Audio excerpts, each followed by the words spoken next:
Alors mes chers amis, j'aimerais aujourd'hui vous parler d'un grand homme, extrêmement connu, mais à mon avis, malheureusement, très mal connu. Il s'agit de Yosef Hatzadik. C'est un homme duquel on va dire dans certains endroits qu'il était enjoué, qui s'amusait sans arrêt à s'arranger sa mèche devant le miroir, avec un petit peu de gel. Il y en a qui pensent que Yosef Hatzadik c'était peut-être, Chas v'Shalom, l'acteur principal de Hélène et les garçons. Et on s'est fait malheureusement, quelquefois, une mauvaise image de Yosef Hatzadik. On ne sait même pas de qui on parle lorsqu'on parle de ce géant. Alors j'aimerais aujourd'hui, Bezrat Hashem, avec votre permission, essayer de réhabiliter cet homme et qu'on soit conscient de sa grandeur incommensurable. Alors pour ce faire, j'aimerais, Bezrat Hashem, vous lire un midrash qui se trouve dans la parashat Vaïchi et qui va nous montrer qui était Yosef. Le midrash dit que lorsque les Bnei Israël étaient dans le désert, ils avaient avec eux, d'une part, le cercueil de Yosef, et d'autre part, l'arche sainte, Aaron Abrit.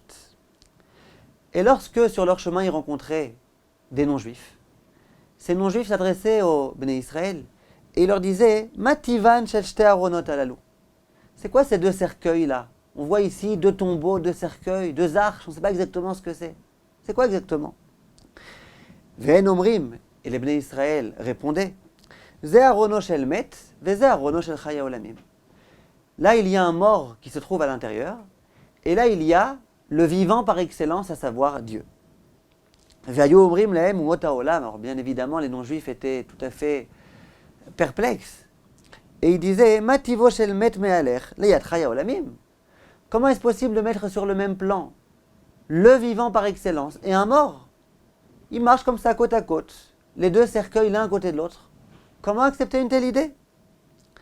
Vehem omrim, et les Bnei Israël de répondre Amunach be'aron ze, tiyem ma shekatuv beze. Celui qui se trouve dans ce cercueil-là, à savoir Yosef, il a accompli tout ce qui se trouve dans cette arche-là. Dans l'arche sainte, il y avait la Torah Kdosha. Celui qui se trouve enterré ici, qui se trouve dans ce cercueil, il a accompli tout ce qui est écrit dans cette Torah. Et donc, il leur convient tout à fait de pouvoir cheminer l'un à côté de l'autre. Le Midrash dit comment ça se fait. Où est-ce qu'on a vu que Yosef Hatzadik a accompli ce qui était écrit dans cette Torah?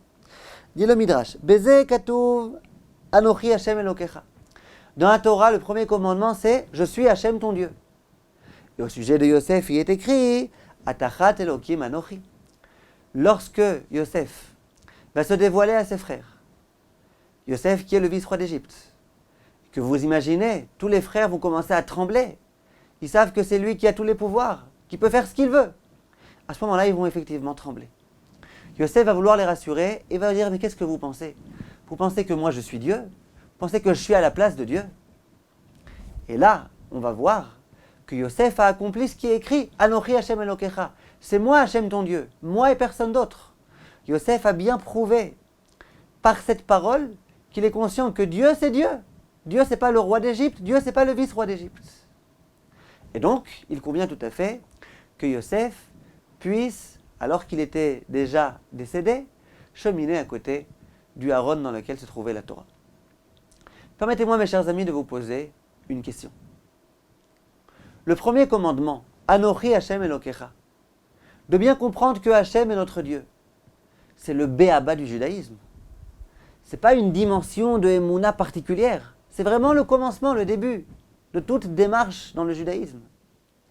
Là, on nous parle de Yosef Hatzadik, un homme visiblement géant, un homme qui a mérité de se trouver côte à côte avec le Aaron Abrit. Et on nous dit, vous savez pourquoi il était tellement grand cet homme? Parce qu'il a accompli le commandement de Anochi Hashem Elokecha. Je suis Hashem ton Dieu. La vérité, on accomplit nous tous ce commandement. D'avoir cette foi-là, c'est vraiment une foi basique en Hashem. Qu'est-ce qu'il y a de tellement particulier? Et en dehors de ça, Yosef, il n'a pas dit « moi je suis en train d'accomplir Anochi Hashem Elokecha ». Il a juste dit « moi je ne suis pas Dieu ». Ça ne veut pas encore dire qu'il a vraiment une foi très grande en Dieu. Que se passe-t-il ici, mes chers amis? Alors en fait, il faut comprendre, et il faut se souvenir surtout de ce qui s'est passé avec les frères de Yosef. Les frères de Yosef, un jour, ont décidé de le tuer. Finalement, ils ne vont pas le tuer, ils vont le vendre. Ils vont le vendre à un petit groupe de vendeurs ishmaélim, arabes, qui se promenaient là-bas. Ils l'ont vendu en tant que serviteur, et ils savaient très bien que Yosef, il allait devoir endurer une longue période de difficulté. Mais ils l'ont fait. Ils étaient vraiment impitoyables. Et avec beaucoup de cruauté, ils l'ont vendu à ces hommes-là, dont ils savaient très bien visiblement que ce n'étaient pas forcément des gens très moraux. En tous les cas, ce n'étaient pas des hommes de Torah. Ils ont arraché Yosef de son père pour le conduire dans cet endroit-là. Yosef va connaître beaucoup de vicissitudes. Il va être jeté en prison. Combien de difficultés? Jusqu'à ce que finalement il devienne le vice-roi d'Égypte. Qu'est-ce que vous pensez? Yosef, il avait envie de devenir le vice-roi d'Égypte? D'Israchamim, pas du tout. Il aurait préféré rester auprès de son père, le grand Yaakov, continuer à étudier la Torah avec lui. Il avait d'autres chats à fouetter que de devenir le grand vice-roi d'Égypte. Mais voilà où la providence l'a conduite. Mais tout ça, c'était ses frères qui ont décidé de le vendre. Vous savez comment c'était difficile en Égypte? Le pays le plus dépravé du monde. Un homme beau comme Yosef. Le Midrash insiste beaucoup sur la beauté de Yosef. Le Midrash dit que Yosef était 1000 fois plus beau que Adam Arishon. Bref, un homme extrêmement beau. Et voilà que cet homme-là, que toutes les télévisions s'arrachaient, il se trouve dans le pays le plus dépravé du monde. Il est tout seul, loin de toute sa Torah, loin de sa famille. Tout ça à cause de qui? À cause de ses frères. Voilà que, de nombreuses années après, va venir le moment de vérité. Yosef, c'est déjà l'homme le plus important d'Égypte après le roi. Le sceptre royal est entre ses mains. Toutes les décisions sont vraiment dans son pouvoir. Il est au sommet de sa gloire.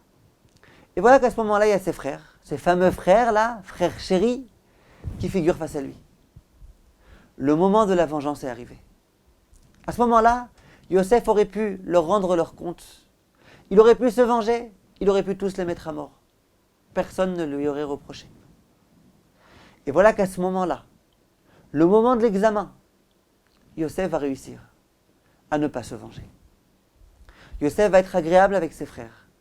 Yosef va se dévoiler à eux et ne va pas du tout leur reprocher tout le mal qu'ils lui ont fait. Alors, a priori, on pourrait se dire que peut-être que Yosef il était extrêmement fâché contre eux.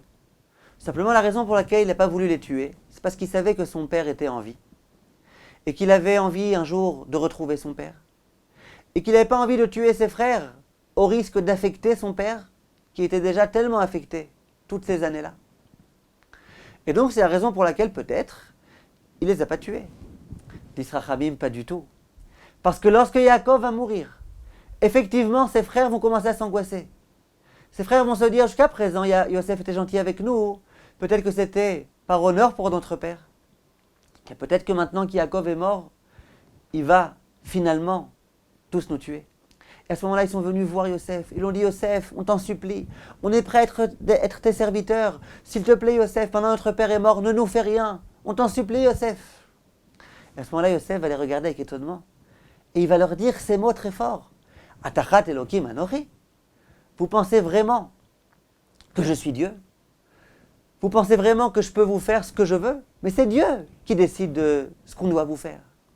Et à ce moment-là, Yosef va essayer de les rassurer. Et il va leur dire, c'est vrai que vous avez voulu me tuer. C'est vrai que vous avez voulu me vendre pour mon mal. Mais finalement, il s'est avéré que tout était pour le bien. Il y a eu une terrible famine qui a affecté le monde tout entier. Et c'est grâce à moi que le monde tout entier a pu être sauvé de cette terrible famine. Donc c'est vrai que vous avez eu des mauvaises intentions, mais finalement, tout s'est passé pour le mieux. Voilà comment Yosef, à ce moment-là, or que son père est déjà mort, il rassure ses frères. Alors a priori, ce qu'il faut essayer de comprendre, c'est d'où Yosef a puisé ses forces. Comment Yosef a réussi à ne pas se venger? Alors, a priori, vous allez me dire, c'est évident. Il y a écrit dans la Torah, Lotikom ve Lotitor. c'est interdit de se venger, c'est interdit d'être rancunier, c'est interdit. Nous on pose une question, comment Yosef il a pu ne pas enfreindre l'interdiction de l'otikom et l'otitor, Yosef Hatzadik.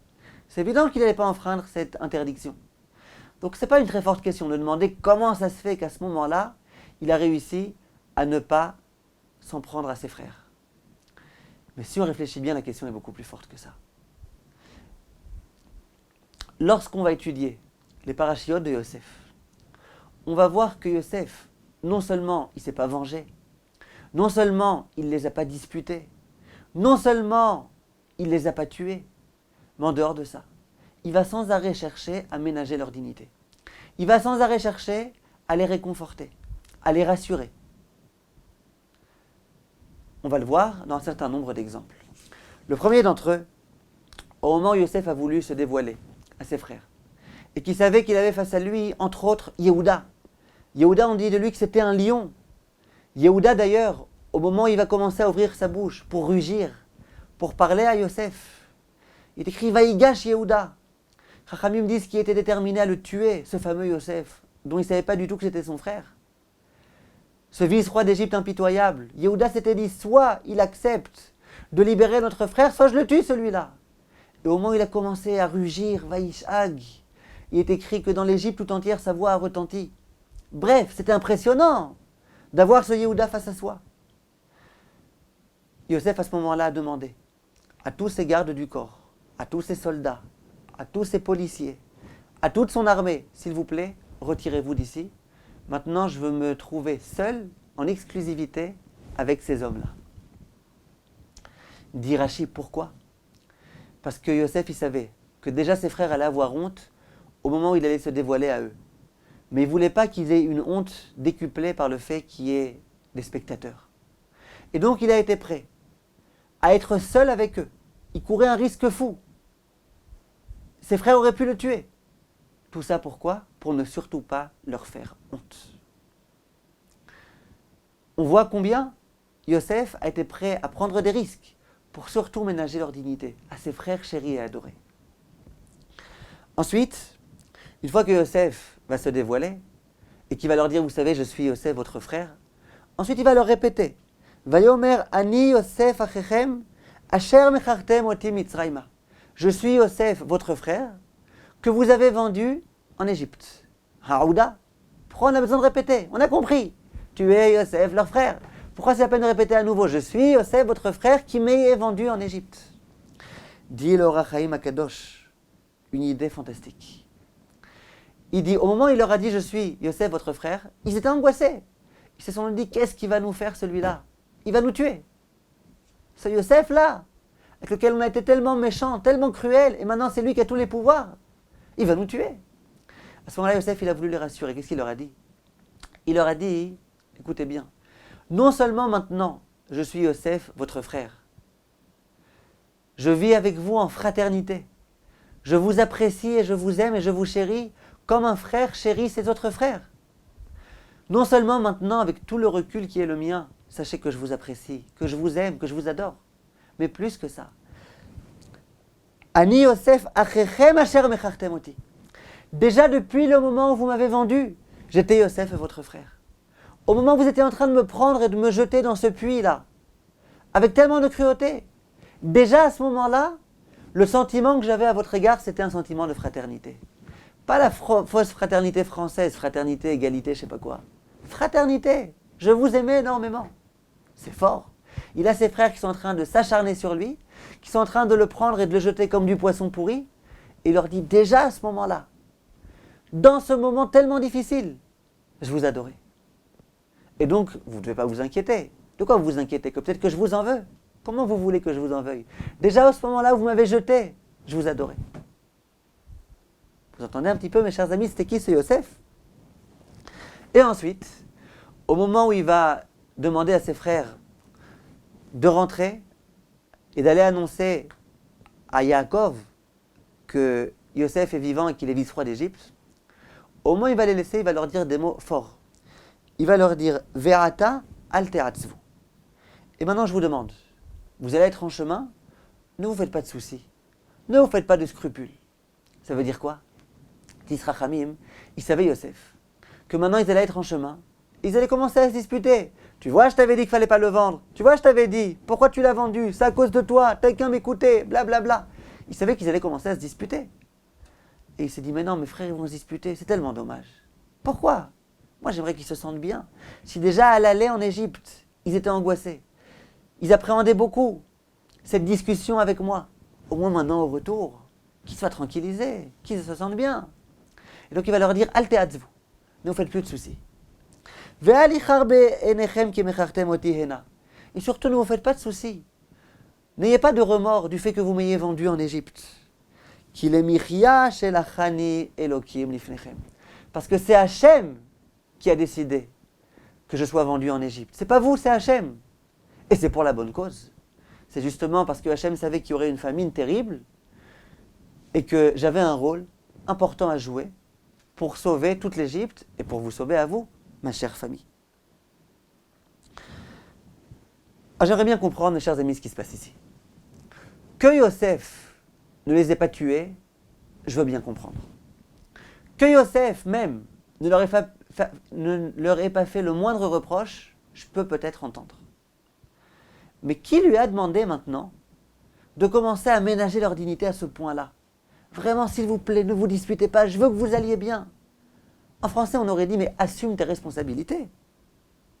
Il faut bien assumer. Alors d'accord, tu m'as fait du mal, moi je ne vais pas te tuer, moi je ne vais pas te rendre de mal. Mais quand tu me rends compte, tu ne te sens pas bien. Eh bien c'est normal. On aurait dit, c'est bien fait pour toi. Tralali la l'air, tralali la l'air. C'est comme ça qu'on disait quand on était enfant, en France. C'est bien fait pour toi. Assume tes responsabilités. Moi je t'ai demandé de faire le mal. Non. Alors maintenant tu dois mal te sentir quand tu me vois. Tu dois être pas à l'aise, tu dois avoir du remords, de la culpabilité. Eh bien c'est la moindre des choses. La culpabilité est l'apanage des personnes qui se comportent mal. D'où Yosef a puisé ses forces-là, inouïes, de non seulement ne rien leur dire, mais plus, de leur dire, je vous demande de bien vous sentir. Ne vous faites pas de soucis, sachez que vous m'avez rien fait, je vous en veux pas. Comment, d'où il a trouvé cette force? C'est vraiment fort, c'est fabuleux, on est tellement loin de ça. D'où il a trouvé ces forces-là? Ce Yosef Hatzadik. Plus que ça, mes chers amis. Yosef Hatzadik, la dernière Sougia qu'il avait étudiée avec son père, c'était la paracha de Egla Harufa. Egla Harufa, c'est une paracha qui se trouve dans la Torah. Lorsqu'on trouve un mort entre deux villes, et on ne sait pas exactement qui est-ce qui l'a tué, on dit qu'à ce moment-là, il y a les anciens de la ville, les personnes qui incarnent vraiment la piété au plus haut niveau, qui doivent venir et ils amènent une génisse, cette fameuse Aïgla, et puis il y a toute une procédure à faire, dans laquelle ils vont dire, c'est pas nos mains qui ont assassiné cet homme-là. Ils essayent de se disculper de cela. Et d'ailleurs, lorsque Yosef va demander à ses frères d'aller annoncer à leur père Yaakov qu'il est encore en vie, il va leur donner des chariots, des agalotes, des charrettes. L'Israchamim, pourquoi? Il a voulu dire à son père, papa, regarde, tu vois, un chariot, ça se dit agala.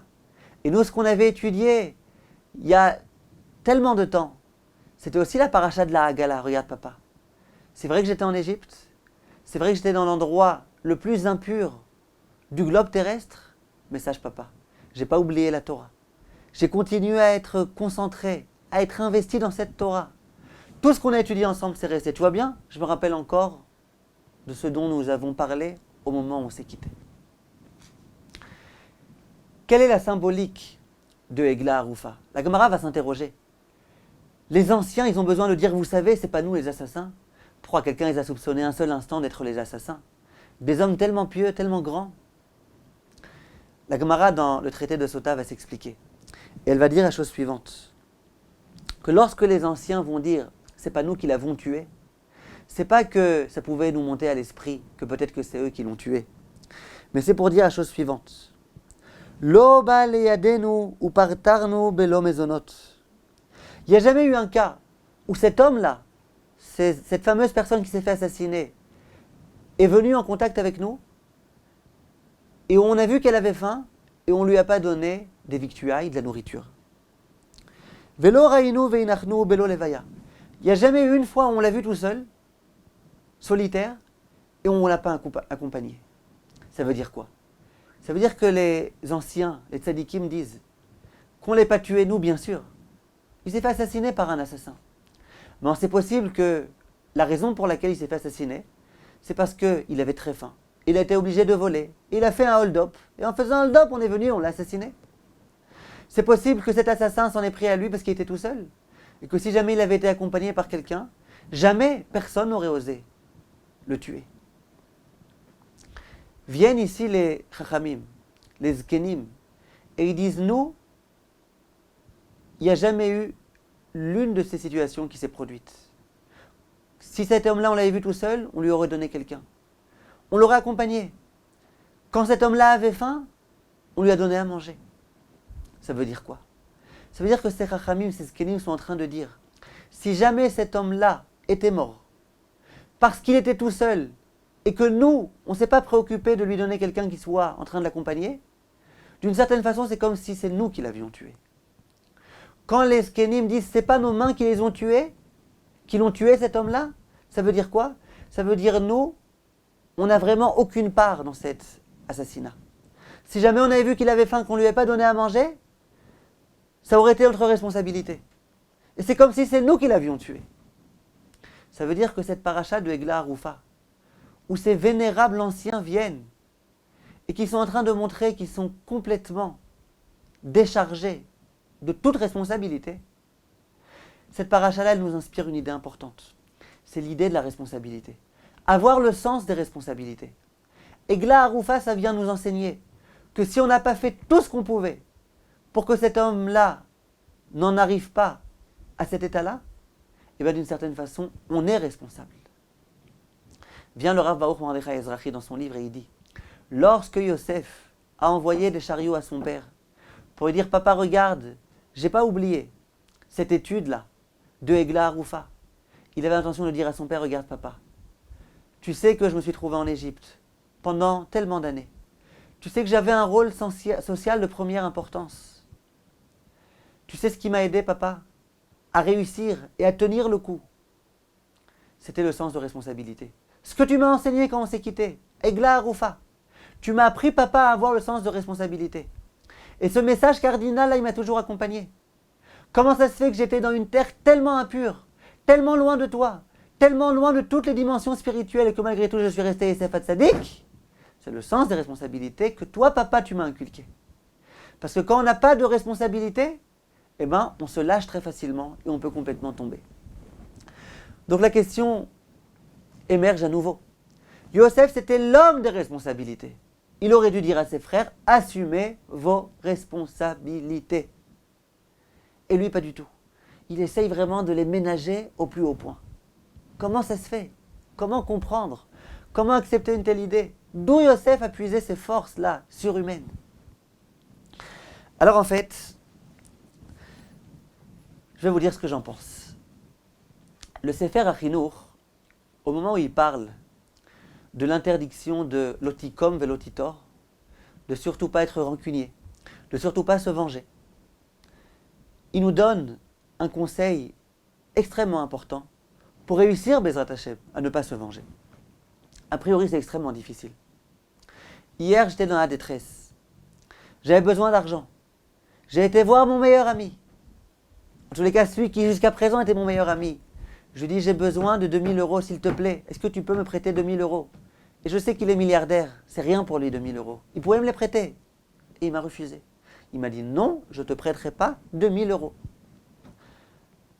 Depuis, c'est plus mon ami. Pendant 2 ans, 3 ans, je me dis, celui-là vraiment, qu'est-ce qu'il n'est pas gentil? Pourquoi il n'a pas été prêt à m'aider dans cette période tellement difficile, tellement douloureuse? Ah, qu'est-ce que je lui en veux? Qu'est-ce que je lui en veux?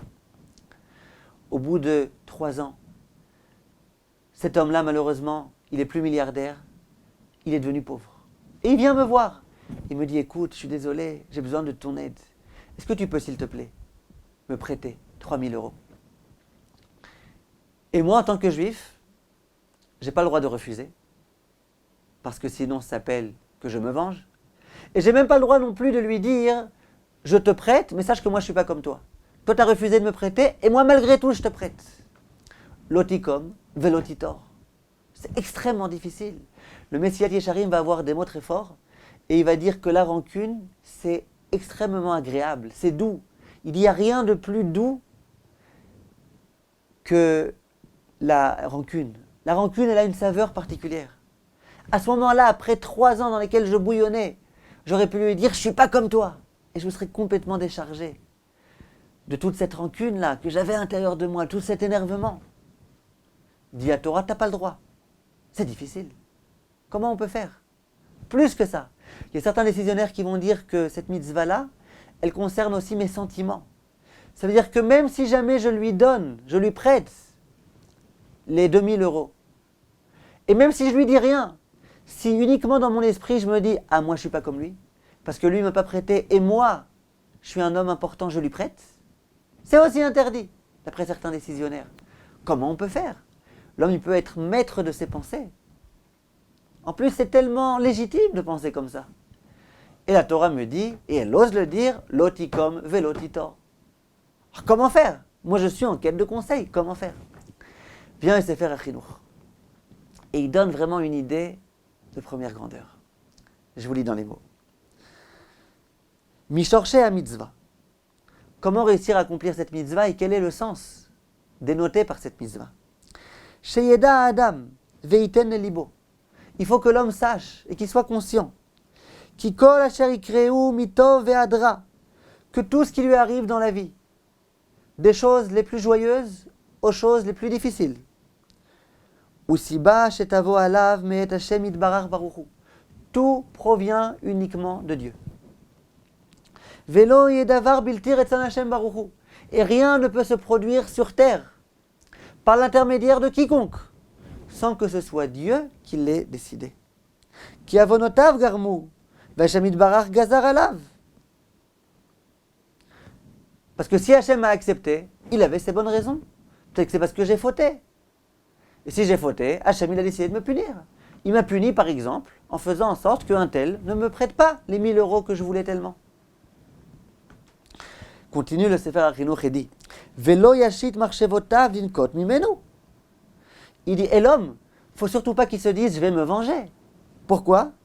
Ki eno sibat ra'ato, ki avonotav, ou amesavev. Dit le Sefer HaChinuch, si c'était lui qui m'avait fait du mal, alors bien évidemment j'aurais dû me venger, mais c'est pas lui. C'est mes fautes à moi qui ont engendré ce mal. C'est moi qui me suis attiré le mal vers moi en fautant, ou alors pour tout type d'autres raisons. Mais en tout cas, c'est pas l'autre, c'est Hachem qui a décidé. Et ça, mes chers amis, c'est la Emouna. La Emouna, c'est que c'est Hachem qui fait tout.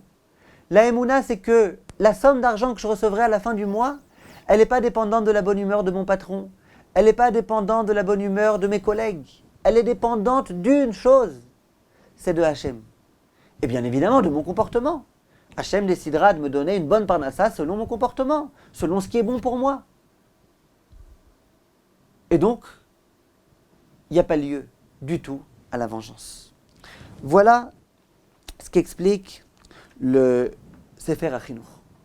Si on intègre bien cette idée et qu'on la comprend jusqu'au bout, vous allez voir combien c'est fabuleux. On a posé la question, d'où Yosef a puisé cette force? Alors d'abord, à mon avis, je vous donne un scoop, Yosef, il connaissait très bien ce Sefer HaChinuch. Yosef, il vivait de façon omniprésente avec l'idée que Hachem fait tout. Il n'y a que Hachem qui fait, Hachem fait tout pour le bien, et personne ne peut faire quoi que ce soit sans le consentement d'Akadosh Baruch Hu. Maintenant, je vous pose une question. Est-ce que j'ai une mitzvah d'aider mes frères? Réponse, oui. Arrêtez-moi si je me trompe. Lorsque je vois que mes frères risquent de se disputer, est-ce que j'ai une mitzvah de faire en sorte qu'ils ne se disputent pas? Réponse, oui. Si je vois que mes frères se sentent mal, qu'ils ont un certain malaise, est-ce que j'ai une mitzvah de faire en sorte de les extirper de ce malaise? Réponse, oui. Eh bien, c'est exactement ce que Yosef a fait. Yosef, il a vu que ses frères se sentaient mal. Eh bien, il essaie de les réconforter. Yosef, il a vu que ses frères, au retour, ils allaient commencer à se disputer. Je t'avais dit de ne pas le vendre et c'est à cause de toi, etc. Il a une mitzvah d'essayer de les réconforter, de les tranquilliser, de les rassurer. C'est ce que Yosef a fait. Pourquoi pas? Il y a une mitzvah d'aider ses frères. Eh bien, Yosef, il a aidé ses frères. Qu'est-ce que vous allez me dire? Oui, mais là, ce n'est pas des frères ordinaires. C'est des frères qui l'ont vendu, des frères qui lui ont fait du mal, des frères à cause desquels il a failli tomber avec la femme de Potiphar, des frères à cause desquels il a dû endurer en prison. Des frères, il y a une mitzvah de les aider, mais pas des frères qui nous font tellement de mal. Réponse, les frères, ils ont fait quelque chose. Les frères, ils y sont pour rien. C'est pas les frères qui ont fait quelque chose. Yosef, il vit avec cette idée-là. Yosef, il vit avec le Sefer HaChinuch. Mes frères, ils m'ont rien fait. Ce qui s'est passé, c'est toi, Kadosh Baruch Hu, qui l'a décidé. Et si déjà c'est à cause de quelqu'un, c'est à cause de moi, c'est à cause de mes fautes. Et donc, bien sûr qu'il faut que j'aide mes frères. Bien sûr qu'il faut que je les tranquillise. Comme il faut que je tranquillise n'importe quel juif qui se trouve en difficulté. C'est ça, mes chers amis, avoir le sens des responsabilités. On dit Yosef, il avait le sens des responsabilités, il aurait dû dire à ses frères, assumez vos responsabilités. Non. Assumer les responsabilités des autres, c'est pas ça la grandeur. La grandeur, c'est soi-même avoir le sens des responsabilités. Un juif, lorsqu'il sent qu'il y a des problèmes qui lui arrivent, s'il est responsable, il ne cherche pas des fautifs. Il regarde en quoi il est lui-même fautif. En quoi les messages qui lui sont adressés le concernent directement. Ça, c'est avoir, mes chers amis, le sens des responsabilités. Et c'est justement ce que Yosef avait. Et donc Yosef, il n'a pas cherché de fautif, il a reporté la faute sur personne, il a senti que s'il y avait eu ces choses-là, c'était pour le bien. Effectivement, il y a eu une famine. Et si déjà, il fallait reprocher ça à quelqu'un, c'était bien à lui qu'il devait reprocher. Se venger vis-à-vis d'Akadosh Baruch Hu, vous comprenez bien que c'est impossible. Se venger vis-à-vis de l'homme, c'est la même chose. Parce que l'homme, c'est une marionnette entre les mains de Hachem. Pour faire ce qu'Hachem avait décidé de me faire. Vous voyez un petit peu c'était qui Yosef? Yosef Hatzadik. Un homme qui vivait complètement avec Hachem. Du matin jusqu'au soir. Et d'ailleurs, on va nous dire de lui que Shem Shamaim Shagur Befiv.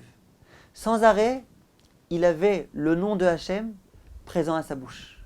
Sans arrêt, Baruch Hachem, Be'ezrat Hachem, si Dieu veut, c'est Hachem qui fait tout, c'est Hachem qui m'aidera. Même avec Paro. Lorsque Paro va venir voir Yosef, et qu'il va lui dire, tu sais Yosef, j'ai entendu que tu étais un homme sage, j'ai entendu que tu étais un homme qui était capable d'interpréter les rêves. Yosef, au lieu de se la jouer, de dire, bien sûr, annoncez-moi, racontez-moi votre rêve, et à coup sûr, j'arriverai à vous résoudre le rêve. Je suis tellement sage, je suis diplômé, je suis un docteur, un professeur de rêve. Pas du tout. À ce moment-là, il fait une grave erreur de tactique. Il vient voir Paro et il lui dit, moi, je suis un nul, je suis un nulard. C'est Hachem qui fait tout. Attends, tu sais qui t'as affaire face à toi? T'as affaire à un antisémite. T'as affaire à un raciste. T'as affaire à un homme qui ne veut pas entendre Dieu. T'as affaire à un homme qui a dit, mi Hachem, Asher Eshma Bekolo. Je refuse de connaître Dieu. Et tu viens et tu lui dis, c'est Dieu. Moi, je suis un petit nul, c'est tout Dieu qui peut faire. Et en plus, tu espérais, Yosef, pouvoir comme ça devenir vice-roi d'Égypte. Eh bien, mes chers amis, ça a marché. Yosef, il a fait une grave erreur, visiblement. Yosef, visiblement, il n'a pas préparé son discours. Vous savez, on raconte qu'un jour, il y avait un jeune homme qui devait rencontrer une jeune fille. Chidour. Et puis, c'était le premier chidour de sa vie. Et il était très honteux. Il n'avait jamais rencontré de fille. Il ne savait pas de quoi parler, de quoi pas parler. Alors, il a un ami qui lui a dit, tu sais, c'est pas compliqué.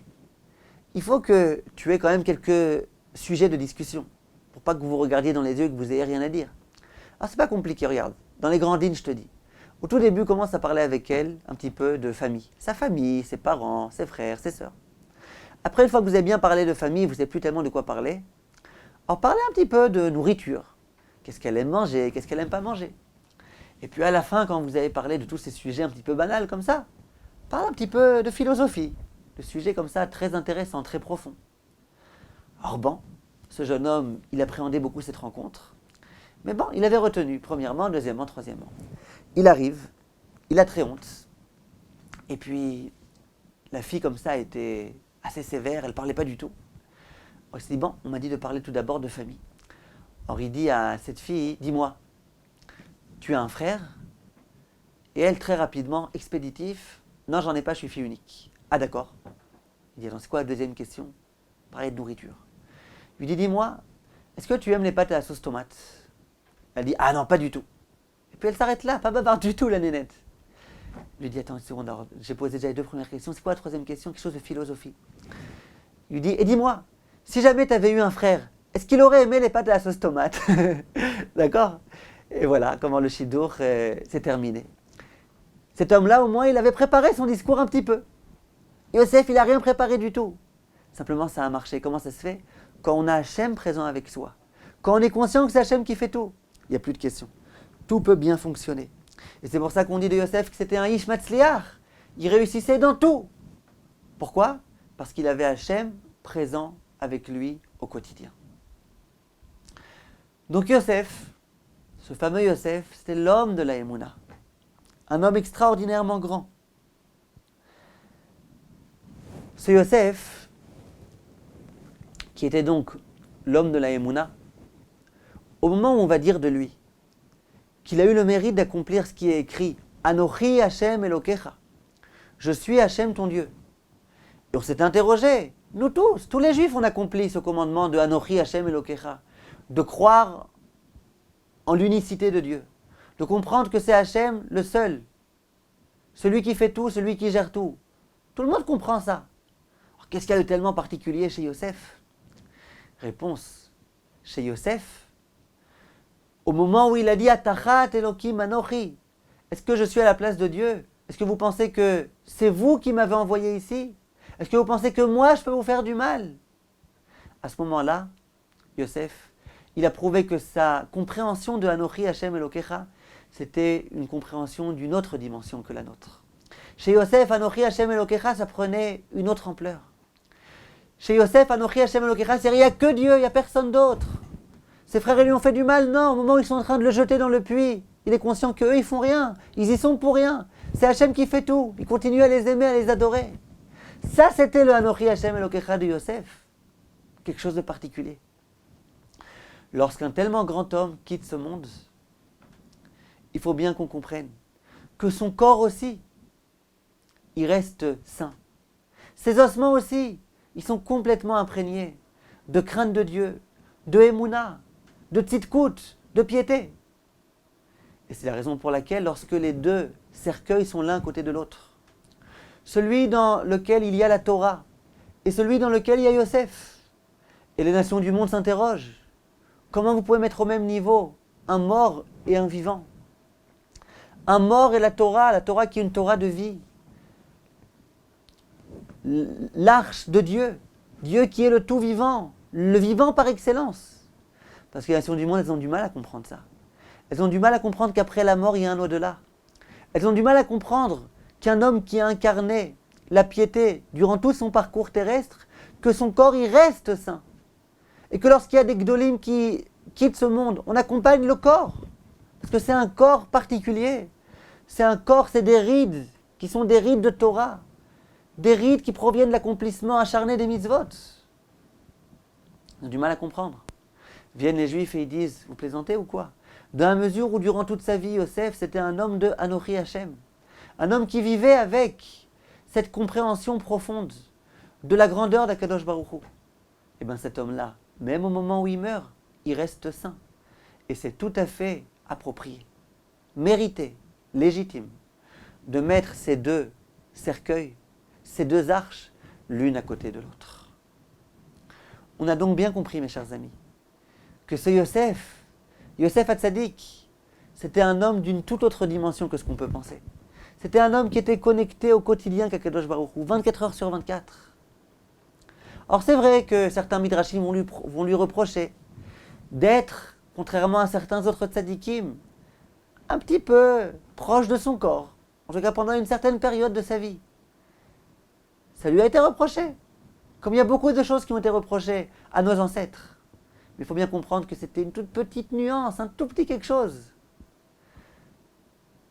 Yosef Hatzadik, c'était un homme extraordinairement grand, on vient de le voir.